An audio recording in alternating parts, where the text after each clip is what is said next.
tried to drown me. Now watch me rise.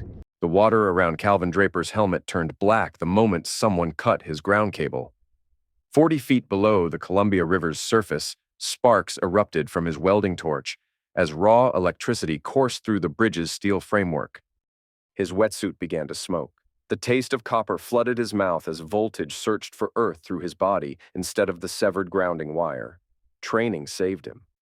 Calvin extinguished the torch, grabbed the bridge's concrete piling, and rode the current to the surface, gasping. His dive tender, Jimmy Rourke, hauled him onto the work barge. "Jesus Christ, Cal! Your ground wire's been cut clean through." Calvin stripped off his helmet, salt water and adrenaline burning his throat. The cable hadn't frayed or worn through. Someone had sliced it with a blade, leaving the copper strands bright and sharp. "Who was topside when I went down?" Jimmy checked his log. "Just me and that new county inspector, Deputy Kellum." Mason Kellum, Calvin knew the name. His wife Naomi had mentioned Mason more than once lately. Always with that particular smile she wore when hiding something. Back home in Shroud's Point, their two-story house overlooked the river through windows that hadn't been cleaned in months. Naomi's BMW sat in the driveway, engine still warm. She'd been out again. Calvin found her in the kitchen, pouring wine into a glass already lipstick-stained. Her boutique clothes were wrinkled, her hair mussed despite the expensive salon cut. "How was work, honey?" she asked without looking up. "Someone tried to end me today." Naomi paused, wine halfway to her lips. "What do you mean?" "Cut my ground cable during a dive. Could have been electrocuted." She set down the glass. "That's terrible. Are you okay?" Her concern sounded practiced, like she'd rehearsed caring. Calvin studied her face, the way her eyes darted toward the window, how her fingers drummed against the counter. "I'm fine. Just shaken up." "Well, maybe you should consider a different line of work. Underwater welding is dangerous." "It's dangerous when someone sabotages your equipment." Naomi picked up her wine again. "You're being paranoid. These things happen." That night, Calvin lay awake listening to his wife's breathing. Around midnight, she started talking in her sleep. "Insurance, clean exit." "Won't suspect." He'd heard her sleep talk before, usually nonsense about clients at her boutique. But this felt different, purposeful. The next morning, Naomi left early for a supplier meeting in Portland. Calvin waited 30 minutes, then drove to her shop, Naomi's boutique, inherited from her aunt 3 years ago. The place sold overpriced clothes to wives of local contractors and mill workers. The shop was empty except for teenage Emma, who worked part-time. "Mrs. Draper won't be back until tomorrow," Emma said, not looking up from her phone. Calvin nodded and browsed the racks, making small talk while studying the glass display case where Naomi kept expensive jewelry. Perfect surface for fingerprints. When Emma went to the bathroom, he pressed a piece of clear tape against the glass where Naomi's palm prints would be, then dusted it with graphite from a pencil. The prints lifted clean. That evening, he checked their joint bank account online. 3 withdrawals in the past month, each for $2,000. Cash, no explanation. Naomi came home late, claiming her car had broken down in Portland, but the BMW's engine was cold when she pulled in, and there was no mechanic's receipt. "I called AAA, she said. "They jumped the battery." Calvin knew batteries. A jump wouldn't take 6 hours. The next day, he visited Bart Kessler, his only friend from high school. Bart had been a notary public until he got caught falsifying documents for a payday loan scheme. Now he worked repo, seizing cars and boats from people who'd missed payments. They met at Kelly's Diner, a grease-stained place near the docks that served coffee strong enough to dissolve rust. "Haven't seen you in months," Bart said, sliding into the booth across from Calvin. "How's married life?" "Complicated." "Aren't they all?" Bart stirred sugar into his coffee. "What's eating you?" Calvin pulled out his phone and showed Bart a photo of the cut ground cable. "Someone tried to fry me yesterday." Bart examined the image. "That's a clean cut, professional. The county inspector was topside when it happened. Deputy named Mason Kellum." "Kellum?" Bart laughed. "Big guy thinks he's God's gift to law enforcement." "You know him?" "Repoed his boat last summer. Behind on payments, but somehow came up with the cash right before we took it. A funny thing about that money, it was all 20s, like someone had been saving tip money for years." "Tips?" "Or something else entirely." Bart leaned forward. "Word is, Kellum's got a side business. Traffic tickets disappear for the right price." Inspection stickers get backdated. Nothing major, just small-town corruption. What's that got to do with my wife? Maybe nothing. Maybe everything. Bart finished his coffee. Naomi always did play you like a tune, Cal. Even in high school, she had you wrapped around her finger. That stung because it was true. Naomi had been the popular girl who somehow chose the quiet welder over the football stars. Calvin had never understood why, but he'd been grateful enough not to question it. After leaving the diner, he drove past Mason Kellum's house, a ranch-style place with a boat trailer in the yard. The boat was a 20-foot bayliner, newer than anything a deputy's salary should afford. That evening, Calvin found Naomi's iPad charging in the bedroom. She'd left her email open, and curiosity got the better of him. The inbox was mostly boutique business, supplier invoices, customer complaints, social media notifications. But buried in the deleted folder was a thread with someone named MK from MK subject. Weekend plans, can't wait to see you. Hotel is booked under the name we discussed. Bring the documents. From Naomi. Subject, weekend plans. Everything's ready. Cal won't suspect a thing. Once the insurance comes through, we can disappear. Calvin's hands shook as he screenshotted the conversation. Insurance money. Disappearing. The pieces clicked into place like a welder's torch finding its mark. His wife was planning to end him. The next morning, Naomi left for another supplier meeting. This time, Calvin followed at a distance, his work truck staying 3 cars behind her BMW. She didn't drive toward Portland. Instead, she took the river road to Kelly Point, a secluded area where teenagers went to drink and lovers went to hide. Mason Kellum's patrol car was already there, parked behind a stand of Douglas firs. Naomi pulled in beside it. Calvin parked a quarter-mile away and crept through the woods until he could see them. They were in the back seat of Mason's cruiser, windows fogged, the car rocking gently. He took photos with his phone, then retreated to his truck. The evidence was incriminating, but not enough. Adultery was one thing. Attempted ending was another. Over the next week, Calvin began his own investigation. He researched insurance fraud, studied property law, and learned about asset protection. If Naomi wanted to play games, he'd play by rules she didn't know existed. First, he visited a lawyer in the next county over, someone with no connection to Shroud's Point's gossip network. The consultation cost $300, but it was worth every penny. Your wife can't collect life insurance if she's convicted of attempting to end you, the lawyer explained. But proving it is difficult. What you need is leverage. What kind of leverage? Legal leverage, financial leverage, social leverage? Make her need you more than she needs your death. The lawyer helped Calvin establish a limited liability company, then transfer most of their liquid assets into it. The transfers were perfectly legal. Marital property law allowed it as long as both spouses had access to shared accounts. But Calvin was the only one who knew the LLC existed. Next, he visited the county clerk's office and discovered that Naomi had been busy. She'd filed a power of attorney document giving her control over his affairs in case of incapacitation. The signature looked like his, but he'd never signed it. This is from last month, the clerk said. Your wife brought it in personally. Forgery. That was a felony, but instead of reporting it, Calvin made copies and began planning. If Naomi wanted to forge documents, he'd give her more opportunities to hang herself. He started leaving fake paperwork around the house, insurance policies, bank statements, property deeds. All of it carefully crafted to look official while being completely worthless. Meanwhile, he began targeting her boutique. Nothing illegal, just inconvenient. Suppliers received cancellation notices for orders Naomi had placed.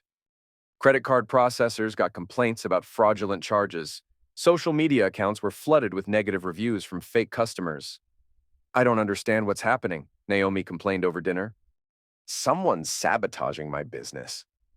Maybe it's just bad luck, Calvin said, cutting his steak with deliberate precision. This isn't luck. Someone's targeting me. Who would do that? Naomi stared at him across the table. For a moment, he thought she might confess everything. Instead, she poured another glass of wine. I don't know. 2 weeks later, Mason Kellum made his first mistake. He was following Calvin home from work, staying back but not far enough. When Calvin turned into the old rail yard, where abandoned train cars rusted in the evening fog, Mason followed. The rail yard was empty except for ghosts and scrap metal. Calvin parked beside a decommissioned boxcar and waited. Mason's patrol car pulled up 30 seconds later. The deputy got out slowly, one hand on his service tool. "Evening, Mason." "Draper." Mason's voice was tight. "What are you doing here?" "Could ask you the same thing." "I'm conducting surveillance." "On me?" "On anyone who might be involved in illegal activities." Calvin laughed. "Like cutting underwater cables?" Mason's hand moved closer to his tool. "I don't know what you're talking about." "Sure you do. You were topside when my ground wire got cut. Only person who could have done it. You're paranoid." "Am I?" Calvin pulled out his phone and showed Mason one of the photos from Kelly Point. "Nice patrol car, very professional." Mason's face flushed red. "You've been following me." "Just documenting public activities." "Nothing illegal about that." "You little Mason lunged forward, swinging a wild right hook that caught Calvin in the ribs. The punch drove him back against the boxcar, metal ringing like a bell. Calvin ducked the next swing and grabbed Mason's wrist, using the deputy's momentum to slam him face first into the train car. Mason's nose cracked against rusted steel. "Son of a witch!" Mason spun around, a stream of red running down his face. He swung again, this time connecting with Calvin's jaw.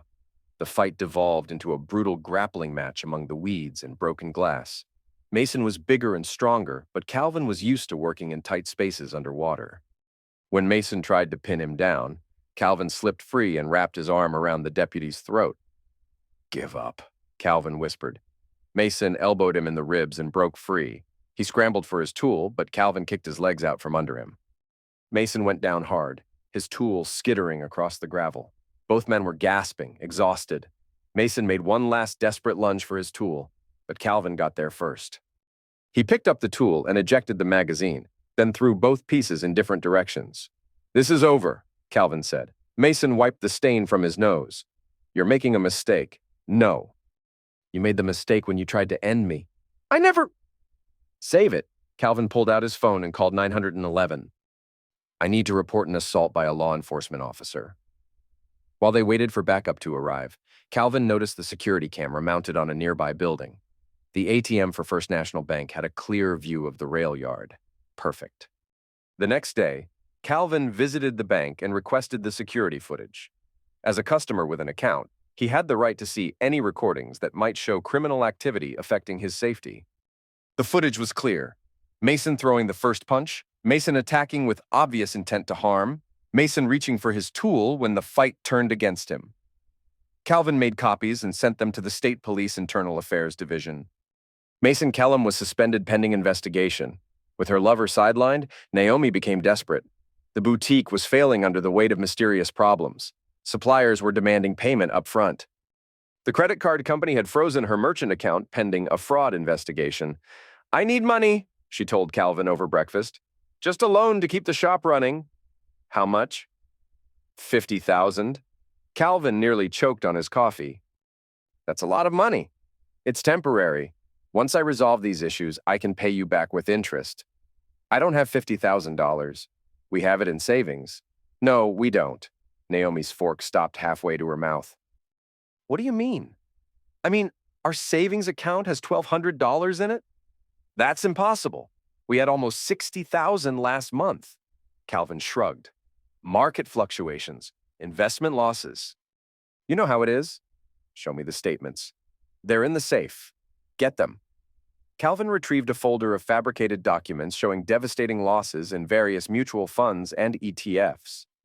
The paperwork looked official because he'd copied the format from real statements, just changing the numbers. Naomi studied the papers with growing panic.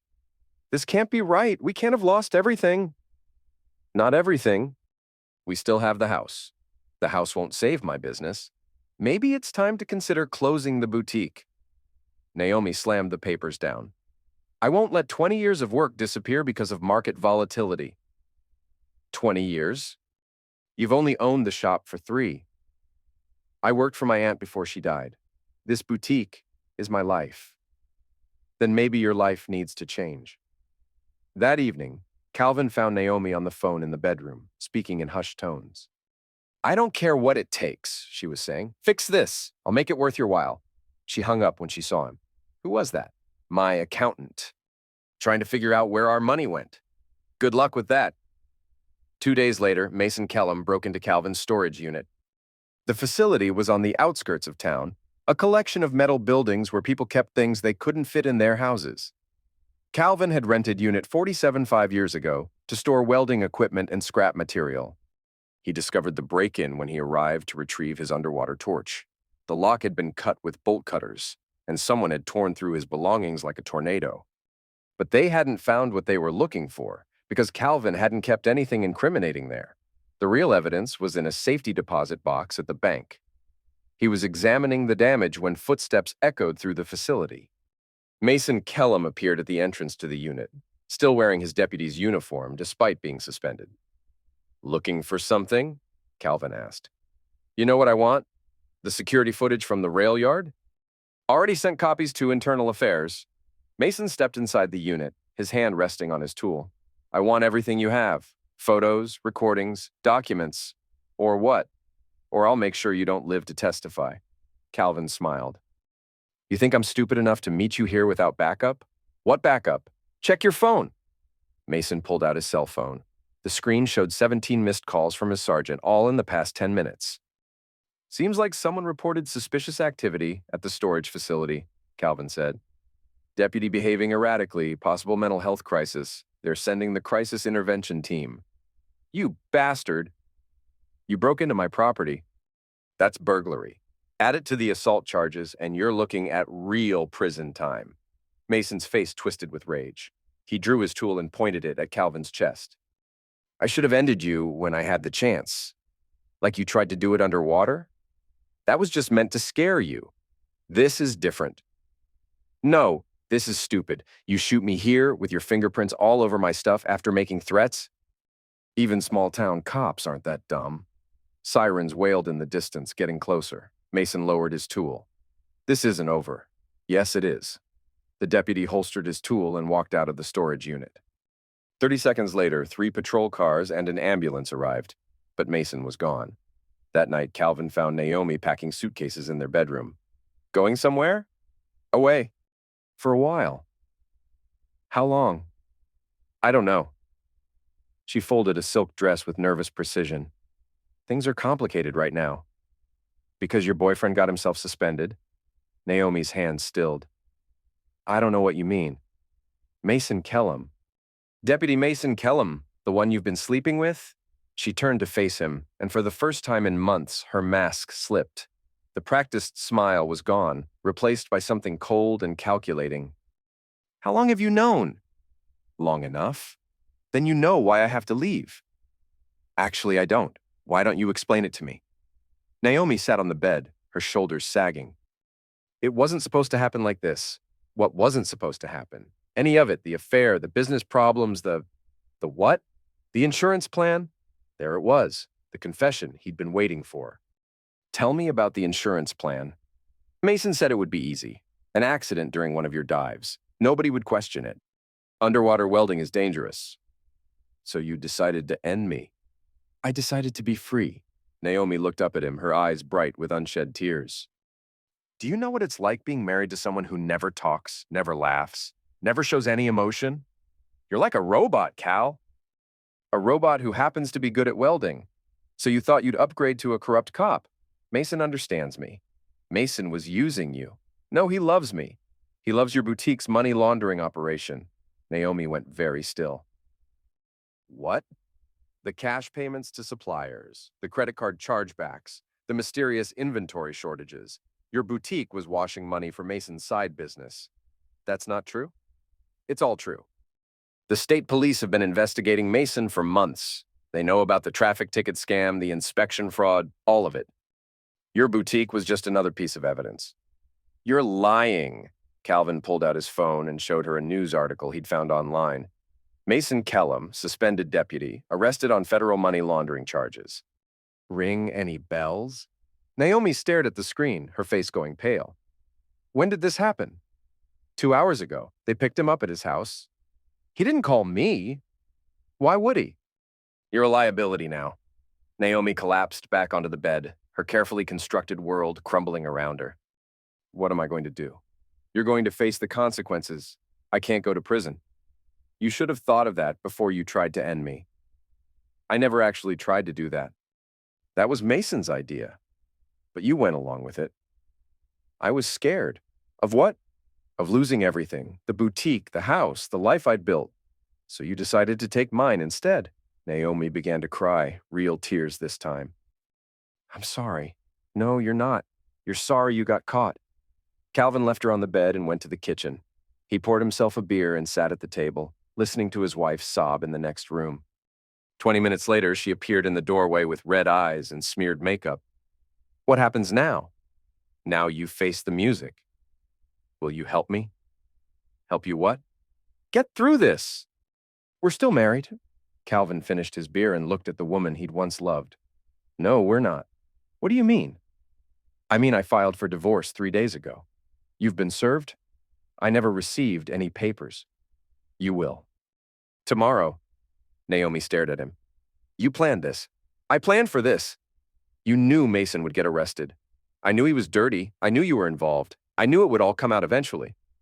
So what? You just waited for me to destroy myself? I gave you every opportunity to come clean. You chose to double down. I chose to survive. You chose to betray me. Naomi's tears had stopped. Now she looked angry. What do you want from me? Nothing. I want nothing from you. Then why are we still talking? Because I have one more thing to show you. Calvin pulled out a manila envelope and dumped its contents on the kitchen table. Bank statements, property deeds, insurance policies, business licenses. Your boutique is bankrupt. Your personal accounts are frozen. The house is in foreclosure. Your credit cards are maxed out. Your car is being repossessed tomorrow. Naomi picked up the papers with shaking hands. How did you? I didn't do anything illegal. I just used the power of attorney you forged to protect our assets from your creditors. You can't do this. I already did it. I'll contest the divorce. With what lawyer? You can't afford one. I'll represent myself. Good luck with that. Naomi swept the papers off the table in a fury. You think you're so smart, don't you? I think I'm alive. This isn't over.